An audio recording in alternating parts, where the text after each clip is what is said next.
My Life in France is the 2006 memoir by renowned chef, television personality, and author Julia Child, co-written with her husband Paul's grandnephew, Alex Prud'homme.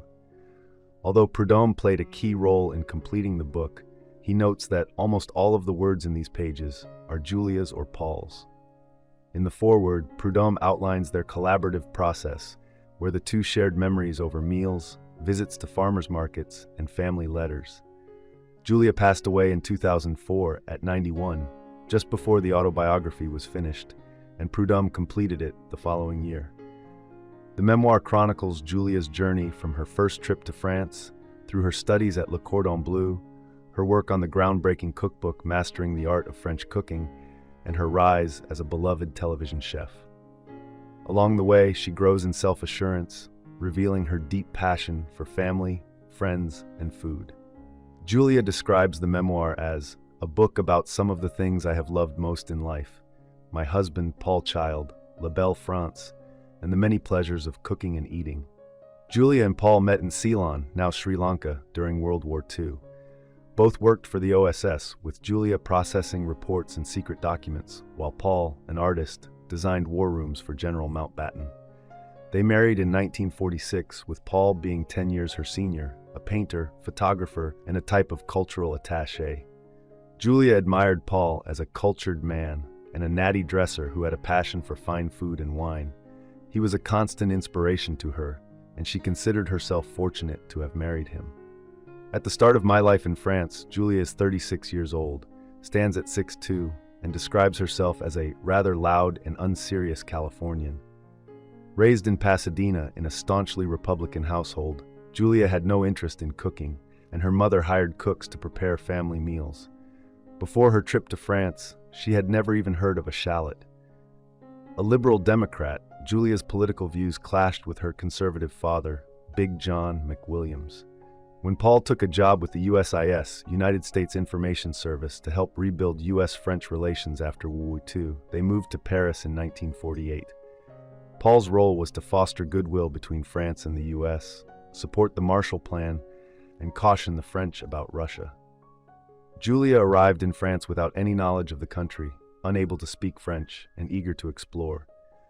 On November 3, 1948, Julia and Paul drove from the U.S. to Paris in their blue Buick station wagon, stopping in Rouen for lunch at La Couronne, the Crown. There, Julia tasted sole meuniere and wine, an experience that she called the most exciting meal of my life.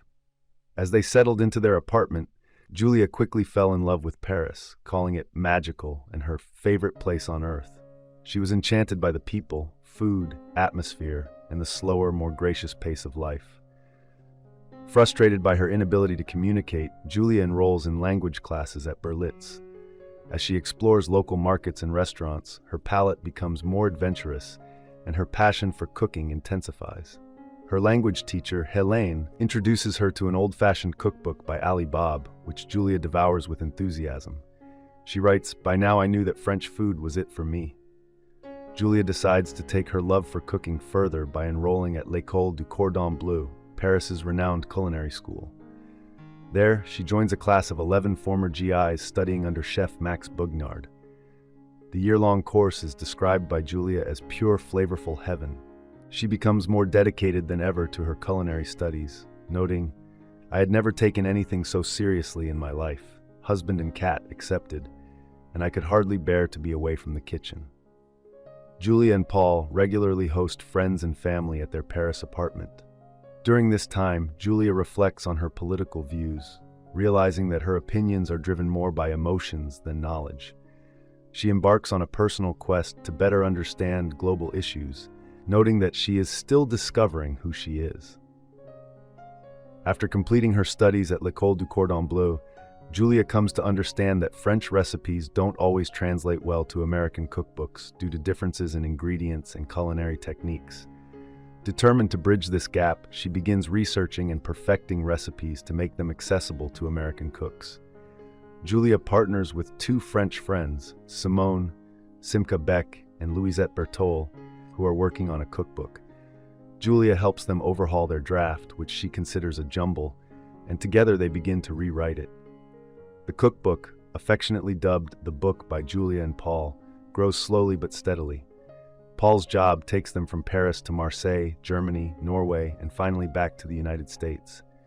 While Julia and Simca finish the manuscript, the book faces multiple rejections from publishers. But eventually, Mastering the Art of French Cooking is published in 1961 to critical acclaim.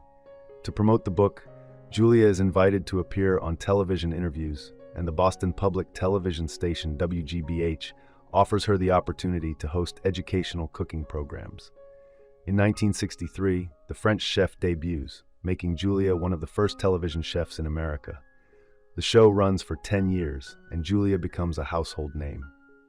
She and Paul build a small house in France, and in 1970, Julia publishes the second volume of Mastering the Art of French Cooking. Julia concludes her memoir by reflecting on her first meal in France, writing, "It now reminds me that the pleasures of the table and of life are infinite. Toujours bon appétit." I hope you enjoyed this video. Leave a like if you did, and be sure to subscribe. Thank you.